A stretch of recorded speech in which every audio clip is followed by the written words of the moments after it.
IELTS 19, published by Cambridge University Press and Assessment 2024. This recording is copyright. Test 1. This is the IELTS listening test.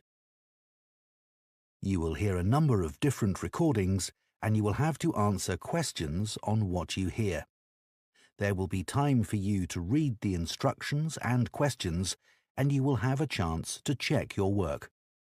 All the recordings will be played once only. The test is in 4 parts. At the end of the test, you will be given 10 minutes to transfer your answers to an answer sheet. Now turn to Part 1.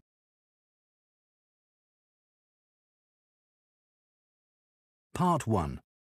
You will hear a teaching assistant calling a country park about a school visit.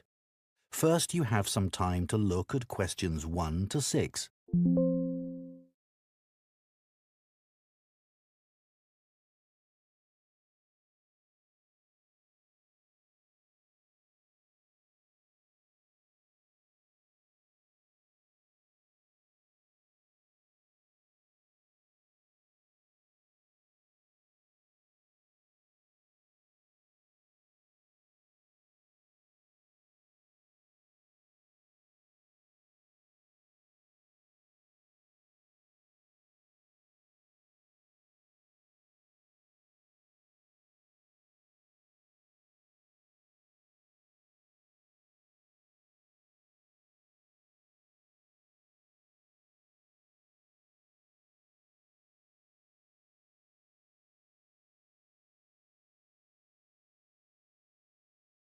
Two of our classes. OK. What would you like to know? Well, I'm new to this area, so perhaps you could tell me something about the park first, please. Of course. Altogether, the park covers 170 acres. That's 69 hectares. There are 3 main types of habitat: wetland, grassland and woodland. The woods are well established and varied, with an oak plantation and other areas of mixed species. Right. The wetland is quite varied too. The original farmland was dug up around 40 years ago to extract gravel. Once this work was completed, the gravel pits filled with water, forming the 2 large lakes.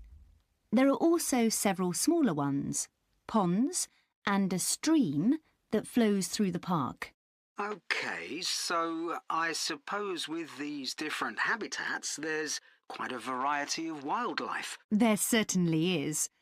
A lot of different species of birds and insects, and also animals like deer and rabbits. And I understand you organise educational visits for school parties. That's right. We can organise a wide range of activities and adapt them to suit all ages. Can you give me some examples of the activities? Well, one focus is on science, where we help children to discover and study plants, trees and insects. They also collect and analyse data about the things they see. Another focus is on geography. The park is a great environment to learn and practice reading a map and using a compass to navigate around the park. Do you do anything connected with history? Yes, we do. For instance, the children can explore how the use of the land has changed over time. Then there's leisure and tourism. That focuses on your visitors, I would imagine. Yes, mostly. The children find out about them, their requirements, the problems they may cause, and how we manage these. And another subject we cover is music. Here the children experiment with natural materials to create sounds and explore rhythm and tempo. That must be fun. Most children really enjoy it. Before you hear the rest of the conversation, you have some time to look at questions 7 to 10.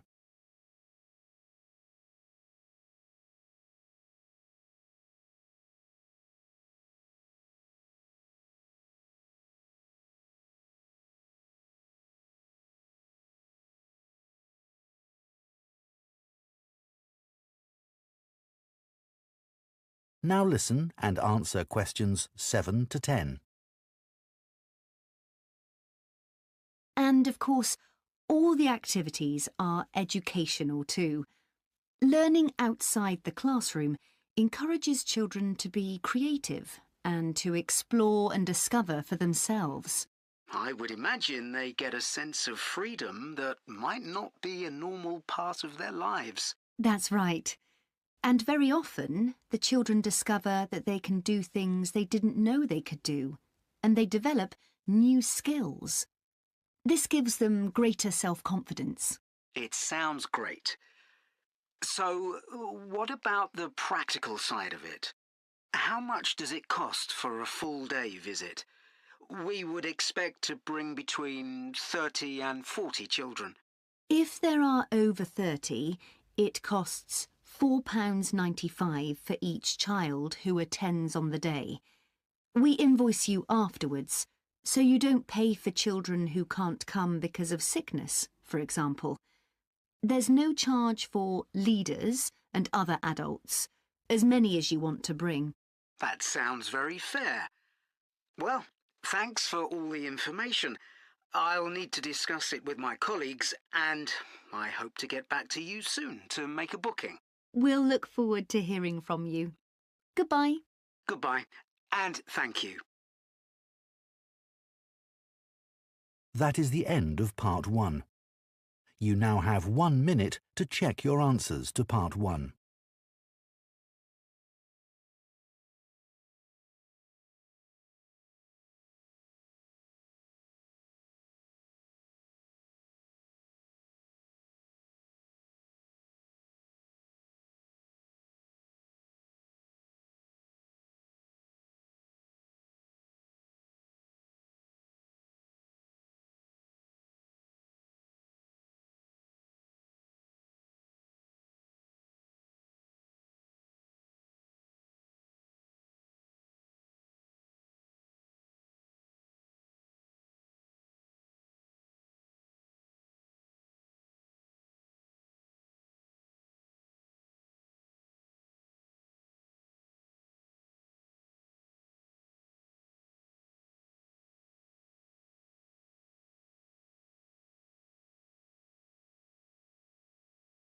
Part 2.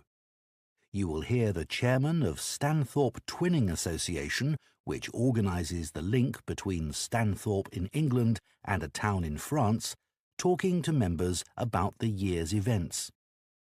First, you have some time to look at questions 11 to 15.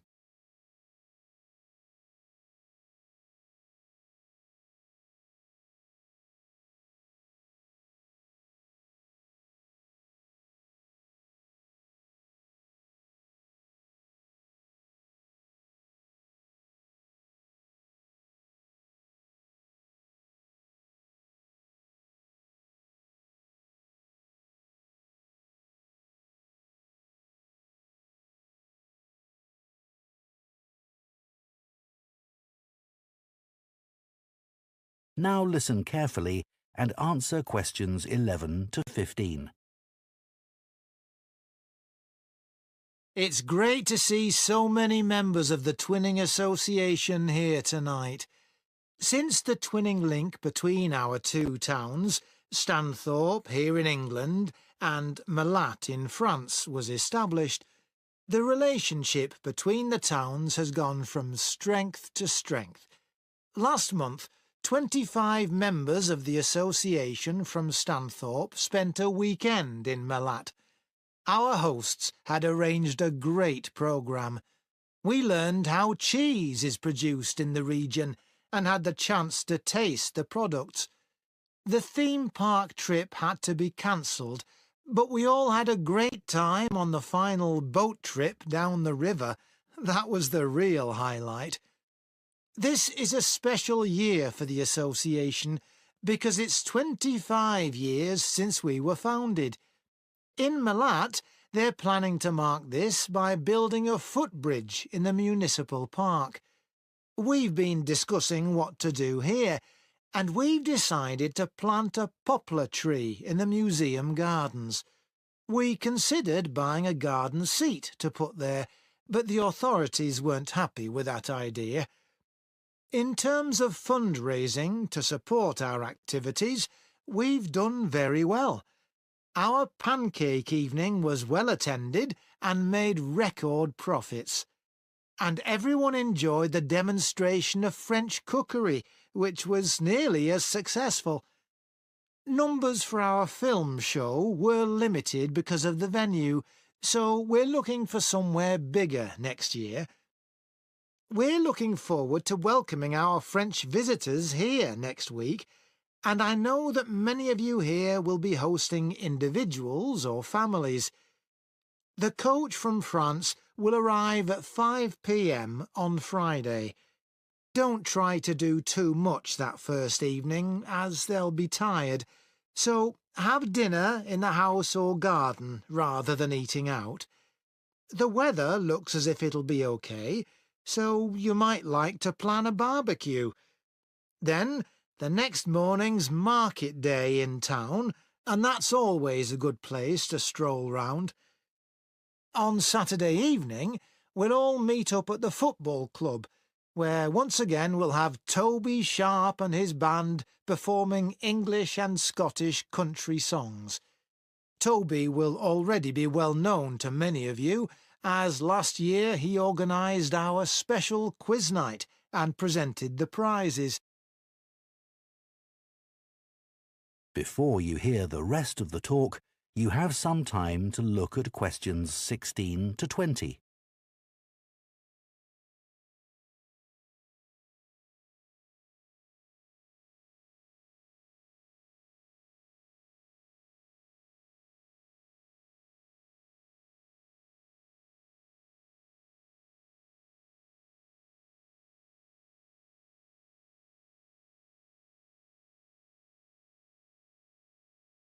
Now listen and answer questions 16 to 20.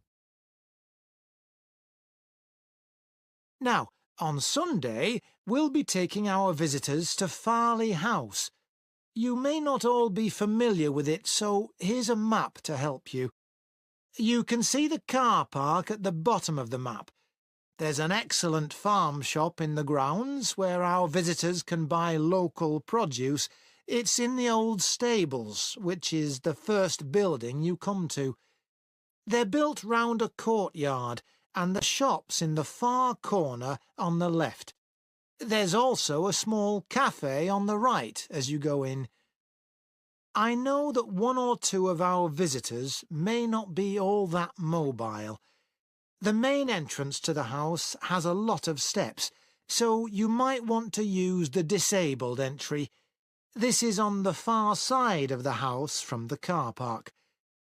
Children will probably be most interested in the adventure playground.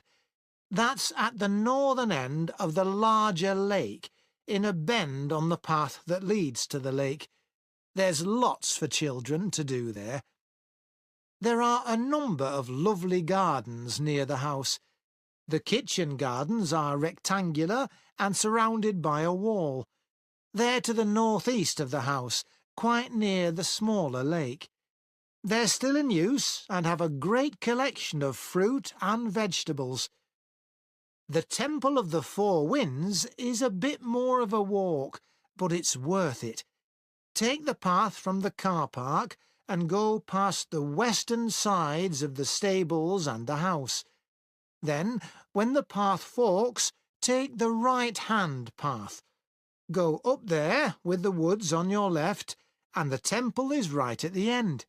There are great views over the whole area. OK, so That is the end of part 2.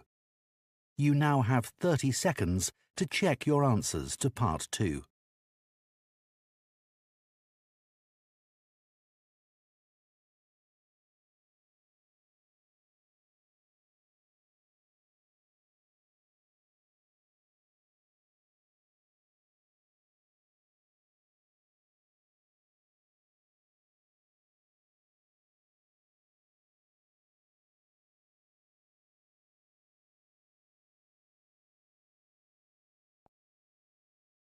Part 3. You will hear two food science students called Marie and Colin discussing their final year projects. First, you have some time to look at questions 21 to 24.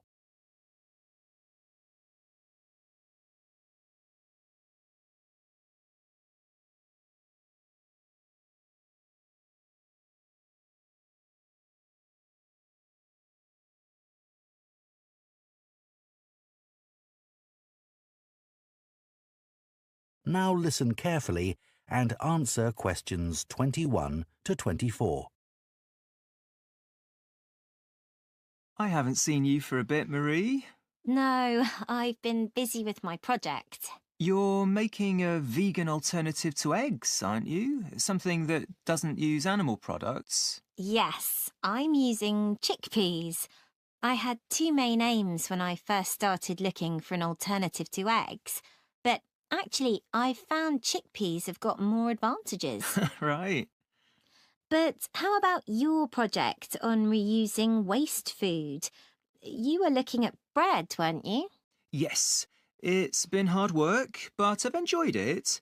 The basic process was quite straightforward, breaking the stale bread down to a paste, then reforming it. But you were using 3D printing, weren't you, to make the paste into biscuits? Yeah, I'd used that before, but in this project I had time to play around with different patterns for the biscuits and finding how I could add fruit and vegetables to make them a more appetizing colour, and I was really pleased with what I managed to produce. It must have been a great feeling to make something appetizing out of bits of old bread that would have been thrown away otherwise. It was. And I'm hoping that some of the restaurants in town will be interested in the biscuits. I'm going to send them some samples. I came across something on the internet yesterday that might interest you. It was a company that's developed touch-sensitive sensors for food labels. It's a special sort of label on the food package. When the label's smooth, the food is fresh. And then when you can feel bumps on the label, that means the food's gone bad. It started off as a project to help visually impaired people know whether food was fit to eat or not. Interesting. So, just solid food? No, things like milk and juice as well.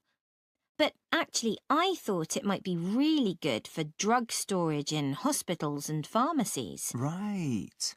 And coming back to food, maybe it'd be possible to use it for other things besides freshness, like how many kilograms a joint of meat is, for example. Yes, there's all sorts of possibilities.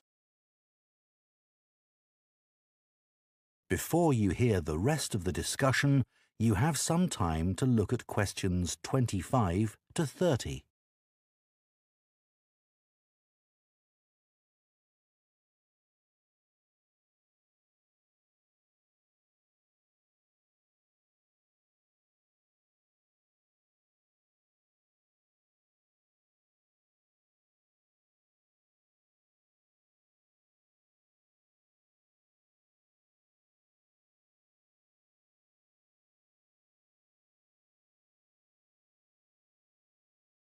Now listen and answer questions 25 to 30. I was reading an article about food trends predicting how eating habits might change in the next few years. Oh, things like more focus on local products. That seems so obvious, but the shops are still full of imported foods. Yes, they need to be more proactive to address that. And somehow motivate consumers to change, yes. One thing everyone's aware of is the need for a reduction in unnecessary packaging. But just about everything you buy in supermarkets is still covered in plastic. The government needs to do something about it. Absolutely. It's got to change. Do you think there'll be more interest in gluten and lactose-free food? For people with allergies or food intolerances? I don't know. Lots of people I know have been buying that type of food for years now. Yes, even if they haven't been diagnosed with an allergy. That's right. One thing I've noticed is the number of branded products related to celebrity chefs. People watch them cooking on TV and then buy things like spice mixes or frozen foods with the chef's name on. I bought something like that once, but I won't again. Yeah, I bought a ready-made spice mix for chicken, which was supposed to be used by a chef I'd seen on television, and it didn't actually taste of anything. Did the article mention ghost kitchens used to produce takeaway food? No, what are they? Well, they might have the name of a restaurant, but actually they're a cooking facility just for delivery meals. The public don't ever go there. But people aren't aware of that. It's all kept very quiet. So people don't realise the food's not actually from the restaurant? Right.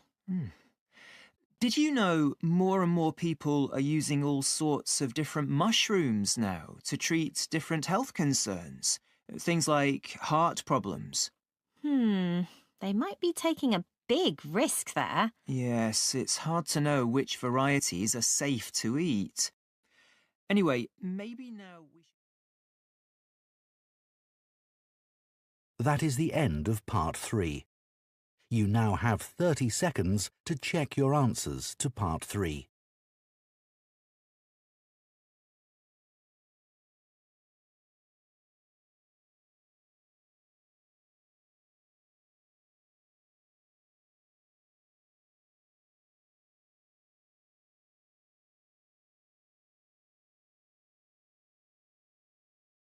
Part 4. You will hear an archaeology student giving a presentation on an important site in Ireland called the Cagey Fields. First, you have some time to look at questions 31 to 40.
Now listen carefully and answer questions 31 to 40.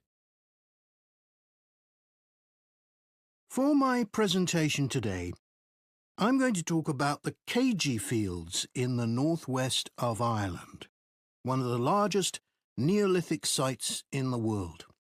I recently visited this site and observed the work that is currently being done by a team of archaeologists there. The site was first discovered in the 1930s by a local teacher, Patrick Caulfield. He noticed that when local people were digging in the bog, they were constantly hitting against what seemed to be rows of stones. He realised that these must be walls, and that they must be thousands of years old for them to predate the bog which subsequently grew over them. He wrote to the National Museum in Dublin to ask them to investigate, but no one took him seriously. It wasn't until 40 years later, when Patrick Caulfield's son, Seamus, who had become an archaeologist by then, began to explore further. He inserted iron probes into the bog to map the formation of the stones, a traditional method which local people had always used for finding fuel buried in the bog for thousands of years. Carbon dating later proved that the site was over 5,000 years old and was the largest Neolithic site in Ireland. Thanks to the bog, which covers the area, The remains of the settlement at KG Fields, which is over 5,000 years old, are extremely well preserved. A bog is 90% water, its soil so saturated that when the grasses and heathers that grow on its surface die, they don't fully decay but accumulate in layers. Objects remain so well preserved in these conditions because of the acidity of the peat and the deficiency of oxygen. At least 175 days of rain a year are required for this to happen. This part of Ireland gets an average of 225 days.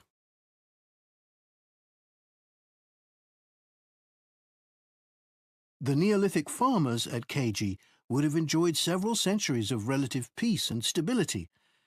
Neolithic farmers generally lived in larger communities than their predecessors, with a number of houses built around a community building. As they lived in permanent settlements, Neolithic farmers were able to build bigger houses. These weren't round, as people often assume, but rectangular, with a small hole in the roof that allowed smoke to escape. This is one of many innovations and indicates that the Neolithic farmers were the first people to cook indoors. Another new technology that Neolithic settlers brought to Ireland was pottery. Fragments of Neolithic pots have been found in KG and elsewhere in Ireland. The pots were used for many things, as well as for storing food. Pots were filled with a small amount of fat, and when this was set alight, they served as lamps. It's thought that the KG fields were mainly used as paddocks for animals to graze in. Evidence from the KG fields suggests that each plot of land was of a suitable size to sustain an extended family. They may have used a system of rotational grazing in order to prevent overgrazing and to allow for plant recovery and regrowth. This must have been a year-round activity, as no structures have been found which would have been used to shelter animals in the winter. However, archaeologists believe that this way of life at KG ceased abruptly. Why was this? Well, several factors may have contributed to the changing circumstances. The soil would have become less productive and led to the abandonment of farming. The crop rotation system was partly responsible for this, as it would have been very intensive and was not sustainable. But there were also climatic pressures too. The farmers at KG would have enjoyed a relatively dry period, but this began to change, and the conditions became wetter as there was a lot more rain. It was these conditions that encouraged the bog to form over the area, which survives today. So now I'd like to show you some... That is the end of Part 4. You now have 1 minute to check your answers to Part 4.